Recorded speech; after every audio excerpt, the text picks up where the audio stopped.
Hey, what's up everybody? Welcome to another episode of Beast from Build. In this episode, we're gonna mount this massive wing on the back of the Aston Martin. Stay tuned.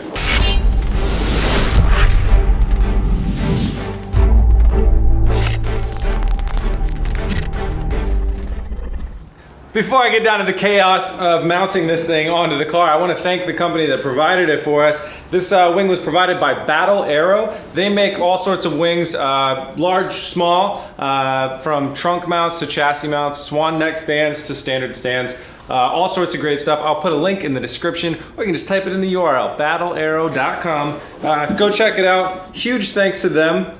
This wing is something special though. So this is something you can't find on their site right now. This is a prototype what we're doing, and we're gonna be the first to ever put one on an Aston Martin. So I'm stoked, thanks to them for providing it and believing in us that we could actually make this thing work. Now I gotta go make it work. Let's figure this out. So this wing configuration is what's called a swan neck trunk mount. The swan neck is when you have it actually bolts onto the top of the wing, and then it swan necks down and the stand comes down back underneath the wing, and that's where it actually bolts onto your car.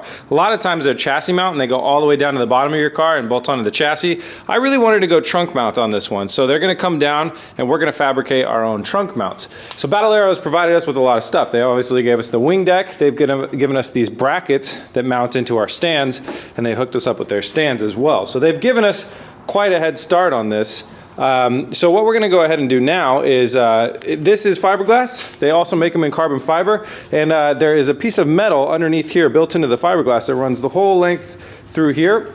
They're kind enough to drill out holes and give me these brackets. So what we're gonna go ahead and do now is rivet these brackets into our wing deck right here. That way we can then bolt up our stands, and that'll give us our stance measurement when we walk it over to the car.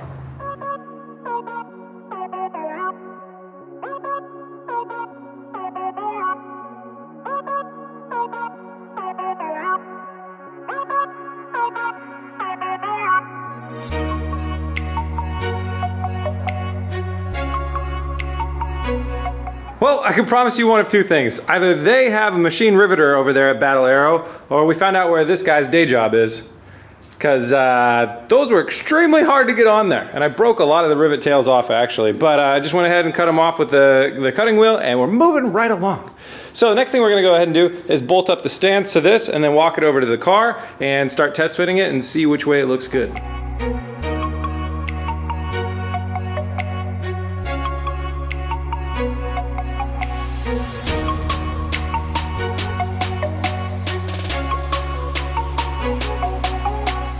Well, we've got the perfect amount of crazy dialed in. Now it's just getting the rest of the stuff in here.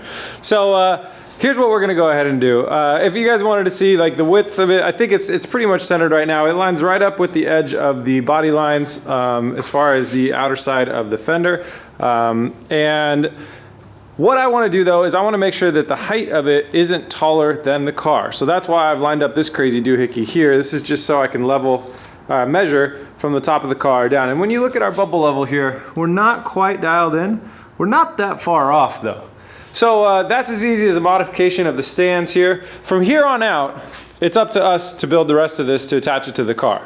And so that's gonna mean our trunk mounting brackets and the other supports that I wanna do. So what I'm gonna go ahead and do is take these two stands off, and I'm gonna modify them to bring them down a little bit shorter, which will bring the height of the wing down a little bit shorter to where I want it.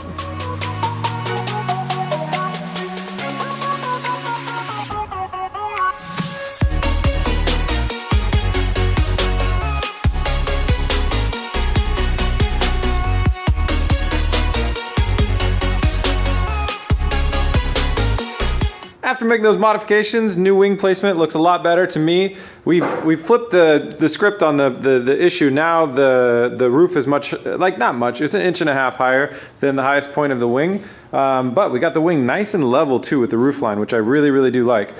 What's gonna happen though is when we put mounting brackets on these, it's gonna raise it up about 1/2 inch. And so then what we'll have is a pretty much level wing that's level with the roof line, and it'll be maybe 1 inch less than the roof line. And I think that's gonna look really good. So I'm really happy with the way that this is turning out.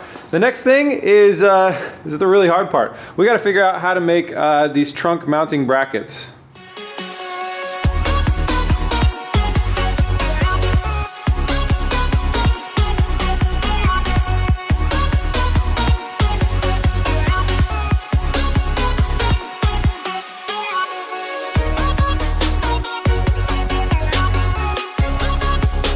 Base plates are done. These are the pieces that bolt into the trunk lid. I checked out the trunk lid. I took the backing out of it. Everything's looking good. We got a good space in there to mount a wing. So this piece, this stand, will bolt into here.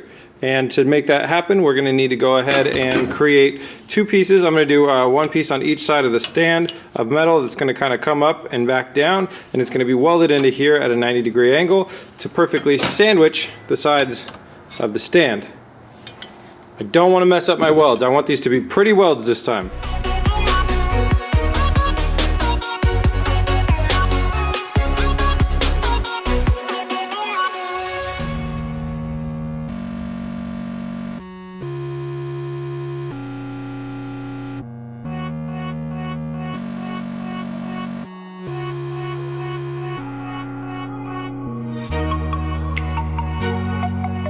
Okay, I've got my 4 pieces of metal that are going to sit on the base plate like this and sandwich in the stand. I did the trick where you cut them all out to be close to the same size, then weld them all together, and then sand them all back down so they all are exactly the same.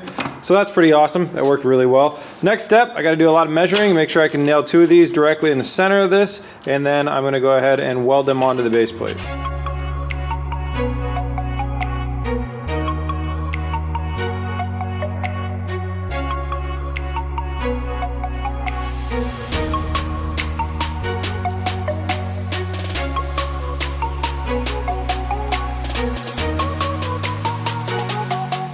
Damn, these things look good. I did my best welds ever. I did really, really well until I got porosity in the welds, but even then, carried on. And so for me, I mentioned this in the last episode, turning down the heat a lot from what I was used to definitely made a big change in my welding. So this is awesome. This is what I was using as a placeholder. This is the chunk I cut off, and you can see they just kind of slide right in. So now, what we need to do is, ooh, slide right in. Slides right in. Might need to widen that out a little bit. So the next thing I got to do is go ahead and place the stands in here, and we're going to go ahead and drill where we want them to bolt up into this thing. These feet, stands, drill.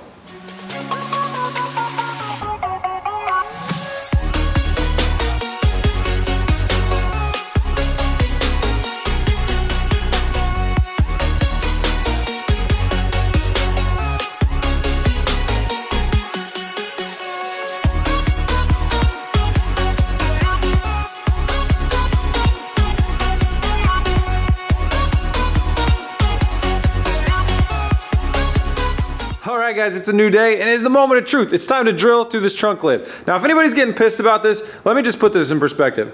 Very, very, very expensive car. Very cheap paint job, so it's already ruined.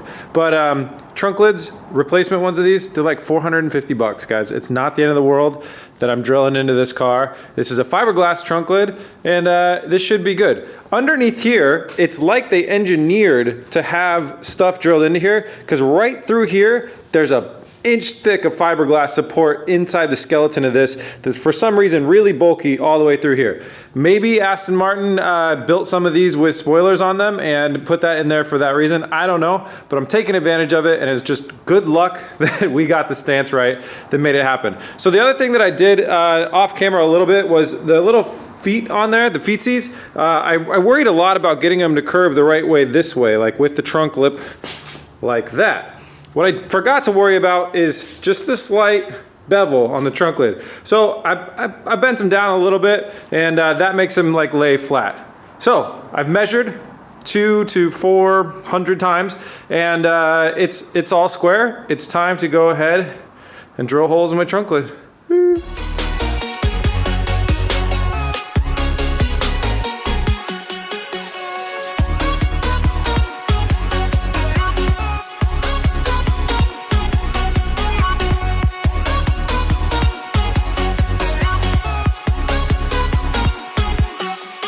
The wing is on. It is on. It is so sturdy. That is like that's me putting all the force on it that I can. I mean, it's really, really on there.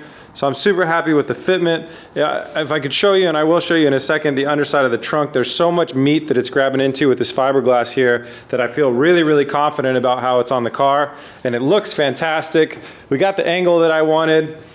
We got the height that I wanted, so you can see kind of the roof line and a side angle here. And one important thing that I wanted to do was follow this trunk body line so it comes down and it swoops up like that. So I got the wing that also swoops up. So if you see how they have a similar angle right there, that was important to me, and I'm glad that we nailed that correctly. That was all in the configuration of the height of these things right here. So it came out great. I'm not quite done yet though. There are some final touches that I want to do before I go ahead and put the end caps on this thing and call it done. On the underside, which the trunk is a little harder to open. Let me open it 1 second and show you. On the underside, you can see what I was talking about. All through here, there's a massive brick of fiberglass that I was bolting into. But we kind of got a little far off on this side piece right here. I actually loosened that one up already. And over here we did the same thing. So what I'm going to do is I'm going to cut out some metal that is the same thickness as these washers right here. I'm going to bridge between these two and I'm going to weld them together. So it's going to make kind of a plate going across both of those. That way I can tighten down this bolt more and it won't then push the bolt out. It won't be able to push because it'll pull against this and it will keep it all nice and flat. And that'll just make it a little bit stronger. So that's one last final touch that I'm going to do on this thing.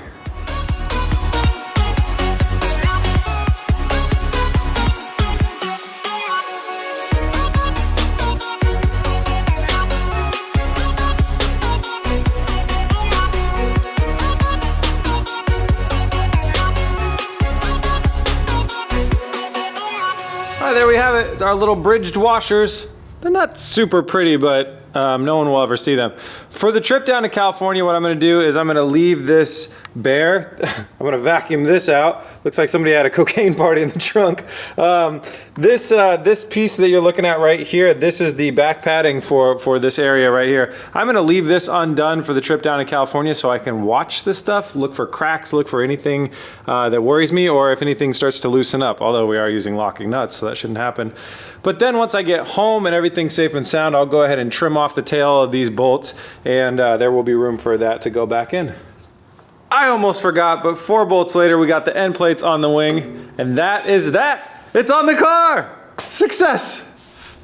All right, that's a wrap. And now I have to tear the whole thing down to get ready to paint it. But that's all good. The car's really come together great. I love the look of it. We got just the amount of crazy. I'm really excited for when I come back from California and Eric and I build like a crazy rear diffuser. That's really gonna set it all off. And we decided we're gonna modify the exhaust too, which I'm stoked on.